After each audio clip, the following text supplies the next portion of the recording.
Hi friends, welcome to VividTech. இந்த வீடியோவில் நம்ம யூஸ் பண்ணுற வாட்ஸ்அப் ஆப்பில் ஃபோன் சைஸை எப்படி சாட்டில் சேஞ்ச் பண்ணுறது அப்படின்றத தான் பார்க்க போகிறோம்.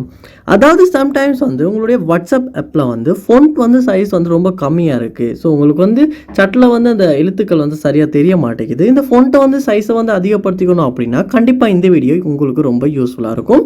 ஸோ இந்த வீடியோவில் வாட்ஸ்அப்பில் நம்மளுடைய சாட்ஸில் ஃபோன்ட் சைஸை எப்படி அதிகப்படுத்துறது அப்படின்றது தான் பார்க்க போகிறோம். வாங்க வீடியோக்குள்ளே போகலாம். வீடியோ கடைசி வரைக்கும் ஸ்கிப் பண்ணாமல் பாருங்கள். இது தான் நம்ம சேனலுக்கு ஃபர்ஸ்ட் டைம் வந்துருப்பீங்களா இருந்துச்சுன்னா நான் தான் விக்னேஷ். மறக்காமல் நம்ம சேனலை சப்ஸ்கிரைப் பண்ணிவிட்டு அப்படியே பார்த்துல பெல் ஐக்கனையும் கிளிக் பண்ணிடுங்க. நீ கொடுக்குற ஒவ்வொரு லைக்கும் சப்ஸ்கிரைபும் தான் எனக்கு நெக்ஸ்ட் வீடியோ பண்ணுறதுக்கான ஒரு மோட்டிவேட்டாக இருக்கும்.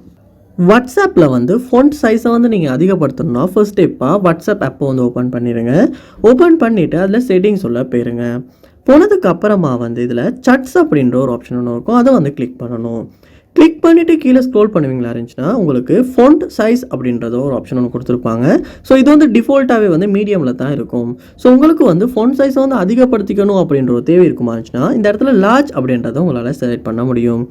செலக்ட் பண்ணிவிட்டு பேக் நீங்கள் இந்த சட்டுக்கு அதாவது நீங்கள் சட்டில் செக் பண்ண விரும்புவீங்களா இருந்துச்சுன்னா இப்போ போய்ட்டு அந்த சட்டுக்கு பார்ப்பீங்களா இருந்துச்சுன்னா சட்டை ஃபோன்ட் சைஸ் அதிகமாக இருக்கும். ஸோ நான் ஹாய்னுக்கு ஒரு மெசேஜ் போடுறேன். ஸோ உங்களாலே பார்க்கலாம் ஃபோன்ட் சைஸ் அதிகமாக இருக்குது.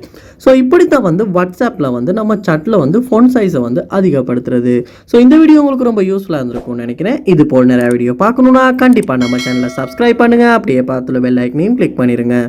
தேங்க்யூ.